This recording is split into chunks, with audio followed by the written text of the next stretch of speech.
用100期视频讲解全部1376款红白机游戏。大家好，我是雷文，欢迎收看红白机游戏终极鉴赏系列，今天是第28期。随着时间越往后 ，RPG 游戏的数量逐渐增加，介绍 RPG 游戏的文案内容也更多一些，节目的时长有些控制不住。这期开头就精简一点，不多废话，接着上期的内容，继续介绍1987年10月发售的游戏。桃太郎传说，哈德森发行的桃太郎传说系列第一作，这也是该公司第一款 RPG 类型的游戏。这部作品在故事和很多元素上与之前介绍任天堂的游戏新轨道有很多相似的地方。虽然是后发布的，但因为使用了桃太郎作为主角，加上之后推出了多款续作，还有几个衍生系列以及众多的周边产品，它的知名度要高得多，首作的销量就突破了100万套。一对老人在河边发现一个桃子，当他们准备切开时，桃太郎从里面蹦了出来。当他长到6岁，决定前往鬼岛消灭破坏村子和平的鬼怪。桃太郎传说的世界有5个大洲围绕着鬼岛，整个系列的地形基本保持不变，与童话故事有关的村庄很多，每部作品中出现的村庄也略有不同。这座从基础系统上完全模仿了勇者斗恶龙。制作人佐久间晃和枯井雄二是大学好友，他也是在枯井的建议下加入了游戏行业，所以抄起来没有任何的顾虑。在有指令窗口或战斗时，画面最顶部显示桃太郎的年龄和等级，段就是等级，年龄一开始是6岁，每2个小时长大1岁，随着年龄的增加，图形也会变化。顶部第2行的心、技和体分别相当于经验值 MP 和 HP，魔法在这里称为术，不是通过升级获得，而是要找到各地隐居的仙人，通过修行获得。修行的内容包括了战斗获胜、听长篇故事、寻找卷轴、支付银两，甚至击打石头108次等等。这个系列没有死亡的概念，将对方的生命值降到0被称为投降改过，我方的生命值降到0称为因受伤而丧失能力。在整个的流程中，需要找到一只狗、一只猴子和野鸡作为同伴，都有自己特殊的能力。战斗时，同伴由 AI 自动控制，同时和同伴在一起能提升桃太郎的属性值。在其他的村子还会遇到其他日本童话故事中的人物客串，如金太郎、浦岛太郎、灰野鸡公主等等。整个游戏的故事有很多插科打诨的桥段，加上没有死亡的设定，呈现出一种轻松搞笑同时很温暖治愈的氛围，这也是深受日本玩家喜爱的重要原因。著名的女浴场能否进入取决于桃太郎的年龄，还有很多个性独特的敌方角色，除了外形还有自己的能力。地图和人物角色都经过了精心的绘制，音乐和整体的氛围配合的也恰到好处，还有几首颇受欢迎的曲目。缺点是平衡性不佳，钱很难赚，物价很高。战斗中敌方的敏捷普遍偏高，如果是特殊能力的敌人，会让战斗变得更加被动。系统上的一些问题，如装备必须替换，不能直接移除，物品还分吃和用，出售得去当铺，物品栏位比较少，另外还有一些可能导致卡关的设计。但总体上这依然是一部优秀的作品，个人评价4颗星。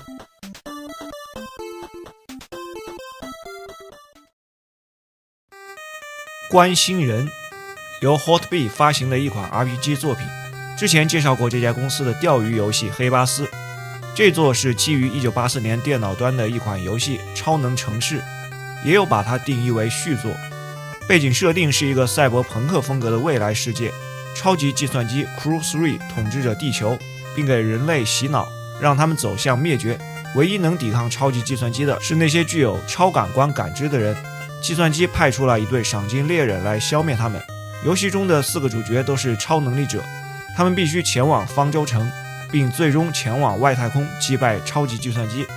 除了背景故事和常规的 RPG 设置，游戏的所有特点都是基于它奇怪且糟糕的系统，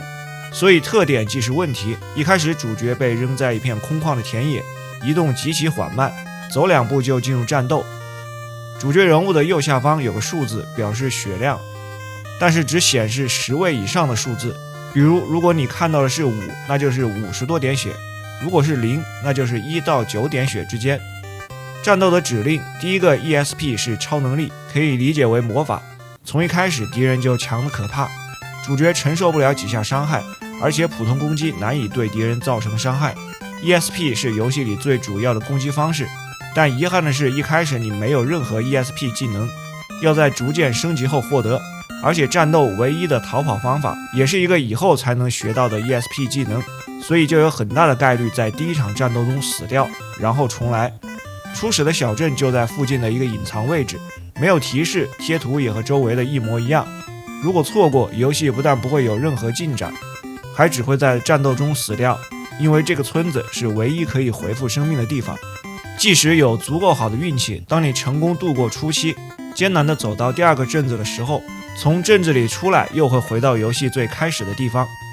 随着进程，到了后面会需要一种开门的通行证，价格十分昂贵，而且是一次性的。一旦使用通行证进入相应的地点，想要出去得用第二张通行证，但如果你没有，请重新游戏。这时又会出现一个问题，继续游戏是依赖密码，密码的字符和类型很多，游戏中的对话文本中只使用了字母和平假名，本应该用片假名的外来词也用了平假名，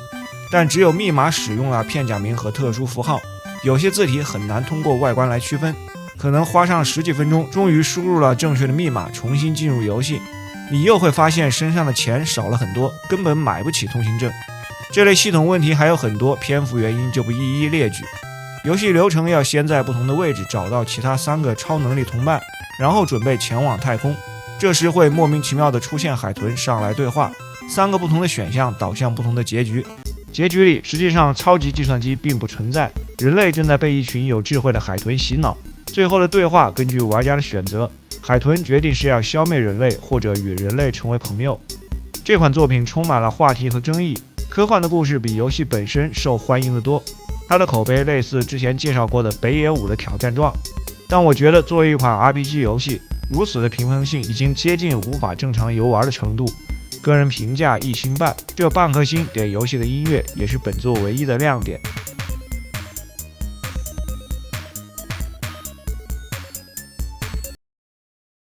卡拉 OK 专用带1，万代发行的卡拉 OK 套件的专用软件，这盘卡带不能单独游玩，要配合连接卡拉 OK 的套件使用。套件是在1987年7月份发布的，在第23期节目中有介绍过。这盘专用带还有个副标题是 Top Hit 20，所以总共有20首曲目，和最初发售套件里的15首没有重复，范围也更加广泛，都是当时流行的经典曲目，多数是日本国内的流行歌曲，也有一些其他国家或民族的民歌。另外，这盘卡带里的听前奏、猜歌名的模式要难上很多。这里稍微放慢一下节奏，播放一下歌曲的片段。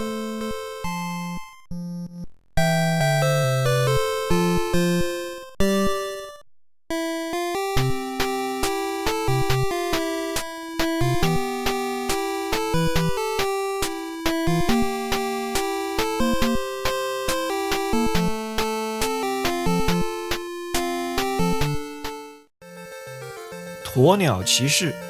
在之前介绍气球大战的时候就提到过，它的设计创意实际上来源于这款鸵鸟骑士的游戏，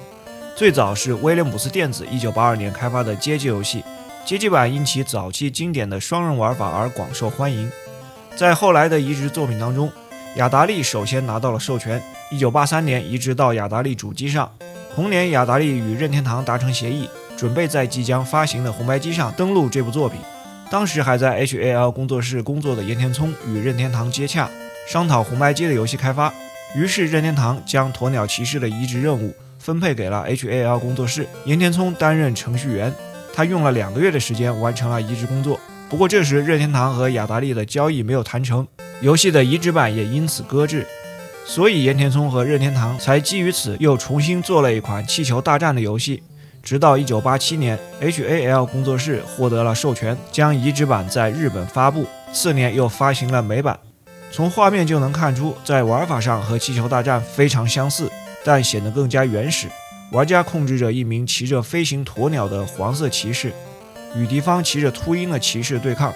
场景是漂浮在熔岩上方的一些岩石平台，从更高的地方碰撞敌人可以消灭对方，同等高度对撞，2个角色会分开，消灭敌人后掉落弹，拿取获得分数。如果玩家没有收集蛋，它将孵化成一个新的骑士。骑士有3种不同的颜色，每关一定时间后出现翼龙，熔岩里还会出现巨魔爪，抓取附近的角色，清理一波敌人，通过一关。每过5关有一个奖励关卡，收集蛋作为奖励加分。因为已经有了气球大战在前，这部作品在红白机上就体现不出多少价值。2款游戏很契合2家公司当年的地位变化。在1987年的 FC 上，在看到雅达利的 logo 时，游戏的世界已经完全不同了。个人评价2颗星。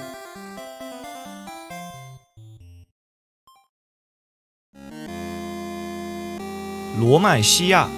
从电脑端移植过来的一款作品，原版由法老控于1986年发行，是屠龙者系列的第3部。之前介绍过该系列的第4部屠龙家族。这个系列前面几部的名字都不一样，玩法也有些区别。这作的红白机版相比原版更改了一些内容，主要是增强了动作元素，添加了一些场景和物品，由 Compile 开发，东京书籍出版。副标题是 Dragon Slayer Jr.。很久以前，在森林的深处有2个小王国，罗曼西亚和阿佐巴，2国国王是兄弟，日子祥和安宁。但一天，罗曼西亚的公主塞琳娜被人带走，王国中也出现了各种异常情况。东方王国的一位王子范弗雷迪碰巧来到这里，决定拯救公主。游戏是横版动作冒险类型，整个的流程用动作过关的方式，结合对话和解谜推动故事情节。一开始，王子从森林前往罗曼西亚，画面右下方有6个图案，爱心是血量，剑的图案表示武器点数，可以投掷飞剑，其他的几个图案开始都是0。随着故事的推进，逐渐解锁。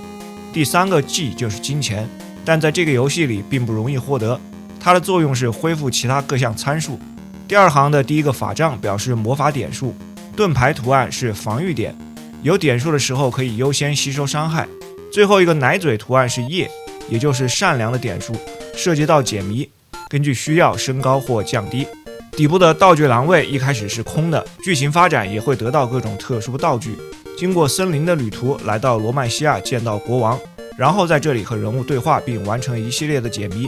获得金钱和善良值。之后前往天国获得魔法点数，后面就能使用魔法。要恢复魔法点数也得回到这里。接着前往阿佐巴，在路上发现变成了怪物的人们，用魔法解决他们，但会降低善良值。在阿佐巴救出公主，但这还没完，公主的灵魂又被恶龙偷走。再次前往阿佐巴，来到城堡内进行探索，这里合理的使用特殊道具，把自己变成狗，或者使用隐形披风，探索地下迷宫，一段对话和解谜，获得屠龙剑。回到罗曼西亚，保持善良值30以上，获得屠龙者的称号。再进行一番充分的准备，最后前往对抗恶龙，使用屠龙剑将恶龙斩杀，救出公主。这部作品以横版动作的形式进行，虽然没有升级的元素，但把大量的解谜和剧情结合到横版内容当中，搭配的还不错。单看解谜部分和横版动作部分，尽管红白机的版本进行了改动，让谜题更加容易，但难度依然很高，解谜有些地方还是不合理，动作元素设计的比较一般。音乐质量不错，也是该系列的特色，个人评价3颗星。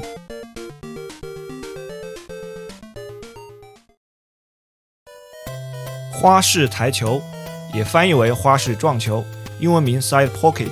当年热度很高的一款台球游戏。原版是1986年 Data East 的街机游戏，红白机上日版由南梦宫发行，美版和欧版 Data East 发行，后来还出了 Game Boy 移植版、MD 和 SFC 的增强移植版。这个系列的知识产权归 Gmod 公司所有。开始的游戏模式里分单人和双人，单双人都有 Pocket 模式，双人还有9球模式，类似现实中的9球规则，但2个玩家有3条生命的限制。游戏主要的特色是 Pocket 模式和单人的训练模式。在训练模式里就有5大类型的课程，分别是普通击球、高杆、低杆、左塞和右塞。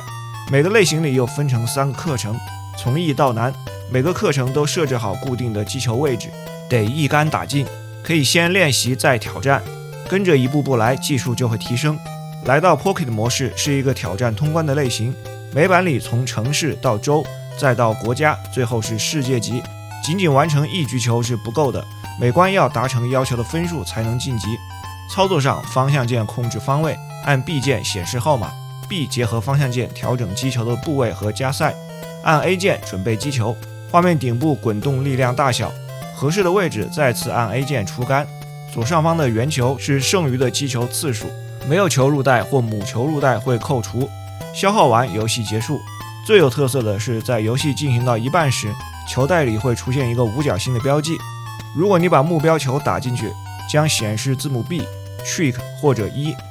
效果分别是获得奖励、添加玻璃杯技巧击球或额外获得击球的次数。如果只剩下一个目标球或击球次数较少的时候，画面右上方显示 zoom， 将母球直接打入五角星的洞，可以来到奖励区挑战一个特殊的模式，过关后分数结算，连续入袋和按编号顺序入袋都有额外的加分，拿到额外的机会还有奖励击球阶段，一杆打入指定的球洞，奖励击球的次数，之后还有美女的鼓励。这款台球游戏的模拟真实程度，实际并不如之前介绍过磁碟机上刻了美的台球，这也造成了本作缺乏一些深度。但它之所以更受欢迎，就是因为没有拘泥于台球的规则，在游戏内添加了不同的玩法，各种花式击球、五角星的元素，大大增加了游戏性。画质和音乐也都不错，游戏节奏比较慢， Pocket 模式的流程有些短，个人评价4颗星。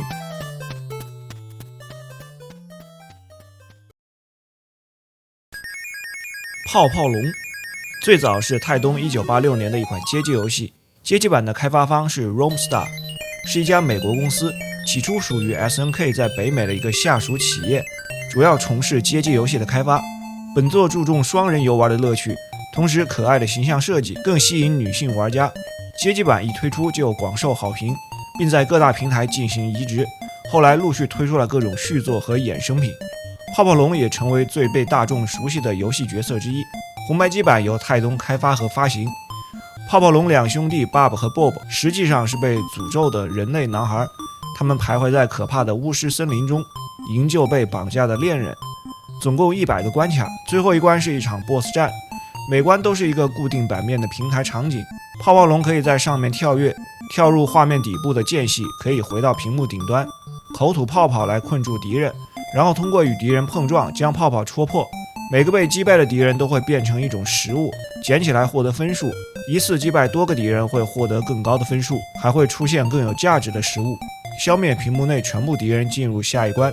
被泡泡困住的敌人如果一段时间不管会逃脱，这时他会愤怒，变成粉红色且移动速度加快，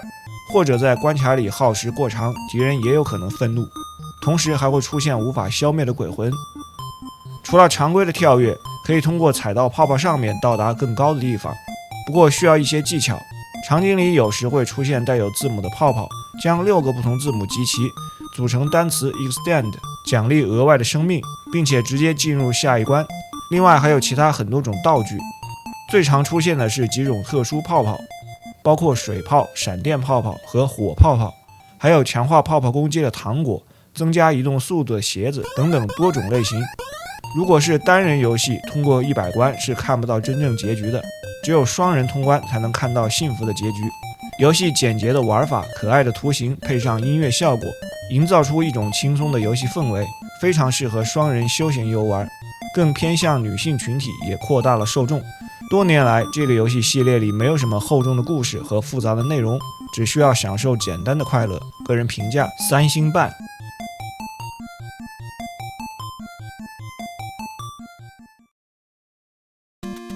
红白机大奖赛 F1 赛车，任天堂发行的一款赛车游戏，只有磁盘版，这是任天堂第2款 F1 赛车作品。大概半年后还推出了续作，也只在磁碟机上发行。这座是蓝色的磁盘卡，在之前的节目里有介绍过，蓝色磁盘就意味着当年任天堂有举办官方比赛，通过磁盘传真参加活动，排名靠前的还能获得奖品。有2种游戏模式，大奖赛和计时赛。计时赛可以自定义一些游戏内容，重点还是在大奖赛。在这里初始有50万元，先在商店买一个预算内的车辆参加比赛，共有4个级别，车辆较差的时候可以从低级别开始。游戏以俯视角呈现，画面的下方除了赛道信息、计时，右侧的3个横条有车身、轮胎和汽油，随着比赛会逐渐消耗，驾驶时撞到竞争对手或护栏，车身的寿命减少，转弯消耗轮胎的耐久。汽油随着驾驶持续消耗，如果使用涡轮增压，最大车速提升，但汽油消耗更快，车身耐久耗尽，赛车就会坏掉。轮胎的耐久越低，抓地力就会变差。用方向键控制转向，操作有些特殊，按一下方向键，车头旋转 22.5 度，连按2下就旋转45度。通过这样的方式实现弯道控制。比赛拿到好的名次，能获得奖金，积累金钱在商店购买更好的车辆。总共有24种，最贵的要5000万。每个车辆性能都不同，有马力、车身耐久和轮胎耐久3个指标。轮胎还分成干湿2种类型，最多同时拥有3辆车。另外，如果比赛中要补充消耗的耐久，可以进入维修通道，这时反复按 A 键能更快的维修。作为任天堂第2款 F1 赛车游戏，采用俯视角的设计算是一种新的变化。虽然这种形式很早就有了，不过在80年代中后期一直到90年代 3D 赛车游戏出现前，这种俯视角的模式又流行了一段时间。不同赛车性能的区别和攒钱买车的设计，在当时算是亮点。个人评价3颗星。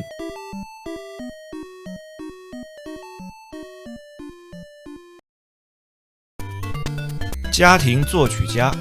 东京书籍针对磁碟机发行的一部作品。在第19期节目里曾经介绍过一款叫做热门音乐的游戏，类型属于音乐演奏软件，也是东京书籍发行的。这里的家庭作曲家相当于一个升级版的演奏软件。简单介绍一下界面，进入编曲模式后，有现成的24首旋律能作为伴奏，可以到曲目列表的页面选择，也能直接在编曲界面下点击 Rhythm 更换。最顶部的3个绿点分别掌控伴奏旋律3个音轨的开关。铅笔图案能升降调，剪刀图案可以复制任意一段编辑的曲子。Sound 用于选择乐器的类型。画面右侧一个调节开关，能调整节奏快慢。通过控制画面下方的蓝色小圆球，敲击键盘录入音符，实现编曲。最多保存6首曲目。编辑完成后，有一个专门的播放模式可以收听。这款家庭作曲家相比之前的热门音乐，可以更加方便的操作，也容易修改，是真正能实现编辑8位音乐的。但估计也没有多少人真有耐心来使用它。到这里，87年10月份的游戏就介绍完了，接下来的几款是11月发售的游戏。这里放一段国外玩家编辑的成品片段。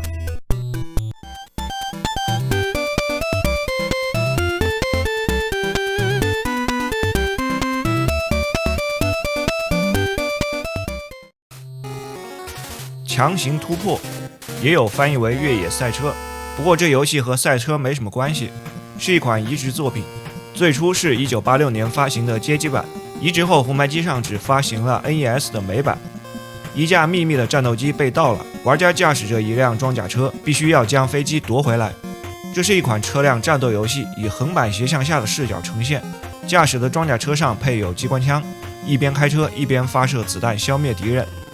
左右方向键控制车辆加减速度，也可以上下移动。装甲车还能跳跃，跳起来非常夸张，几乎能把车向后翻转。游戏的流程是穿越5个不同的区域，也就是5个关卡，沿途会出现敌方的车辆、士兵、坦克和碉堡，有时还会遇到敌方的空中火力。场景里还会碰到一些障碍，有的必须用跳跃的方式通过，像是被岩石阻挡的道路、毁坏的桥梁这些。游戏里唯一的一种道具是空中掉落的补给，拿到后发射子弹，火力加强，变成3项攻击。画面左上方的 T 是加强火力的时间限制，有时只有几秒钟，有时又是无穷大。看来即便是老司机也有不稳定的时候。关卡的末尾没有 BOSS， 到达特定的地点即可过关。最后在机场夺回战斗机，还有一段通关动画。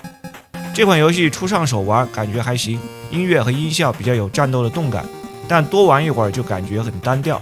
敌人几乎都是静止不动或者沿直线行进并进行射击，唯一的挑战在于没有足够的预判时间来避免攻击或越过障碍。稍微熟悉了套路之后，躲避也不会太难。流程很短，8-9分钟就能通关。个人评价2颗星。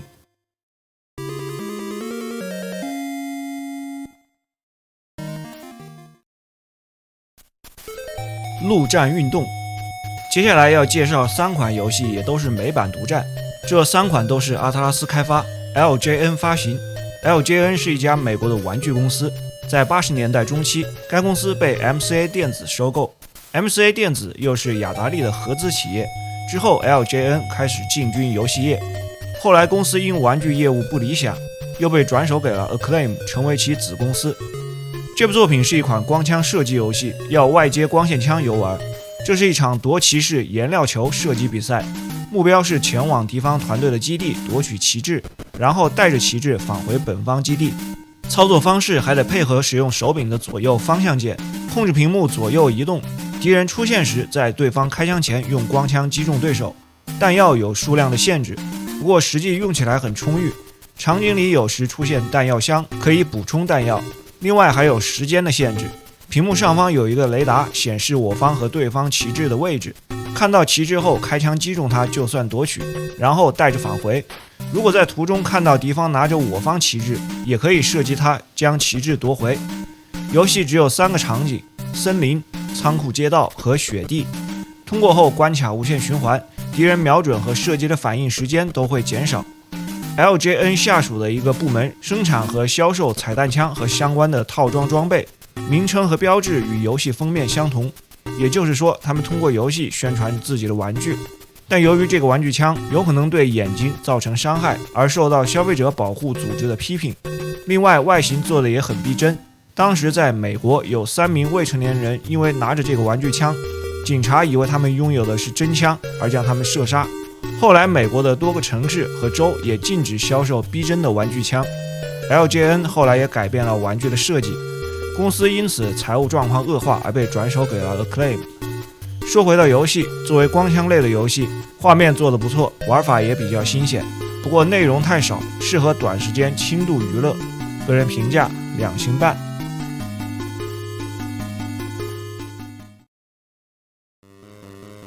大白鲨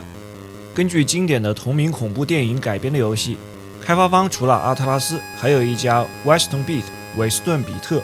这家公司也是神奇小子的开发方。玩家的最终目标是驾船出海并猎杀一条巨大的白鲨。开始是乘船，在一个俯瞰式的海洋地图，需要驾驶船只在几个不同的港口之间移动，途中随机遭遇某种物体的撞击，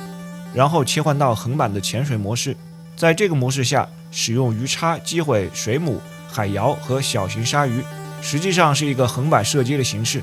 一些敌人会掉落海螺壳，收集的数量显示在画面的下方，还会获得一些星星作为奖励分数。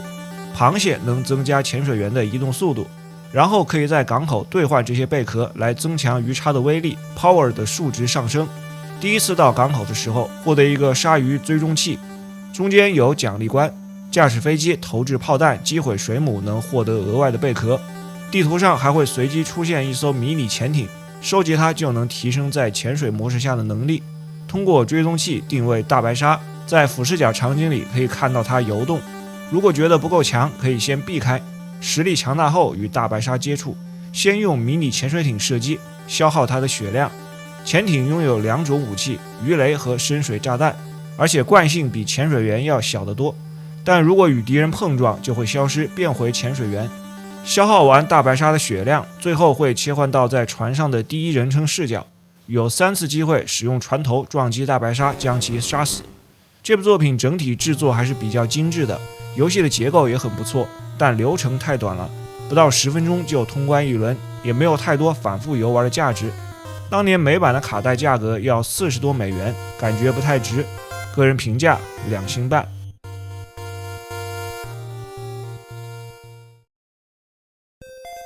空手道小子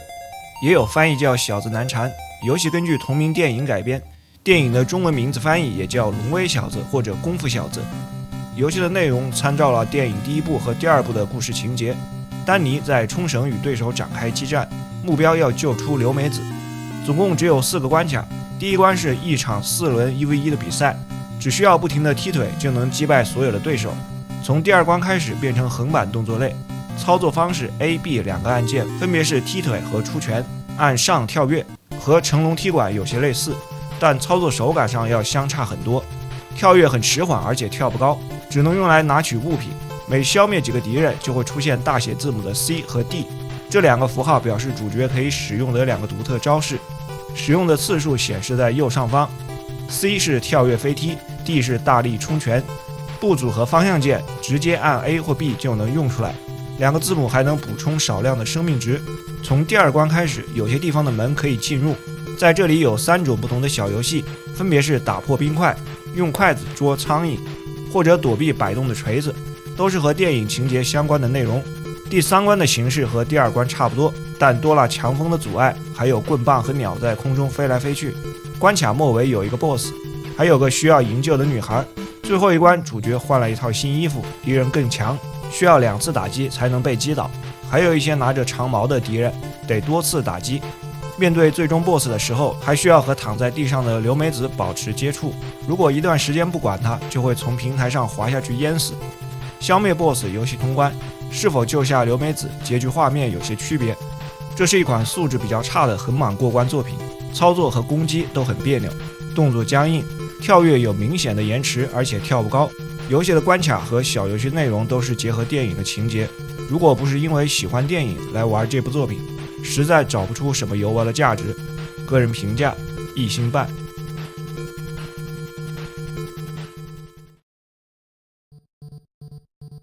星际力量，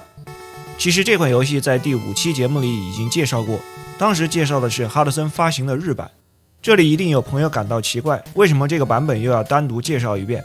NES 版本的发行方是特库摩，欧美版相比之前的日版确实有些区别，在图形、音乐、控制和游戏玩法上做了调整，还修复了游戏中的几个错误，但仅仅是这些内容的变化，并不足以让它成为另一款游戏。这就涉及到一个游戏的总数和分类的问题。关于游戏本身没有太多可说的，正好借此说明一下为什么到目前都没有准确的游戏总数。由于这款 NES 版本的星际力量在宣发时，特库摩特别强调了和哈德森版本的不同，把它当做了新游戏发布，所以现在多数的统计里算成是2款游戏。回顾之前介绍的作品，不同的版本由不同厂商发布的情况也有，像南梦宫和 Data East 的合作，还有的游戏日版和美版的内容差别很大的，比如之前介绍过的长靴猫80天环游世界，较晚发行的 NES 版本加入了新的关卡，替换音乐，连系统界面都变了。但很多这些不同版本的情况都是按一款游戏来统计。再举个之前游戏的例子，磁碟机上的梦工厂换皮成马里奥 USA 之后，通常被算成2款作品。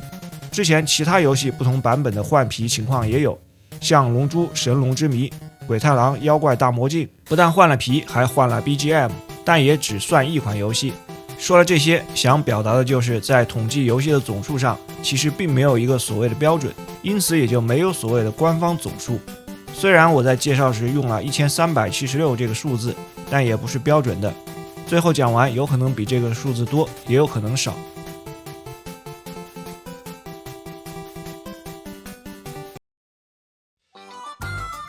好了，以上就是本期的全部内容，下期接着讲87年11月发售的游戏。如果您喜欢，还请多多支持，咱们下期再见。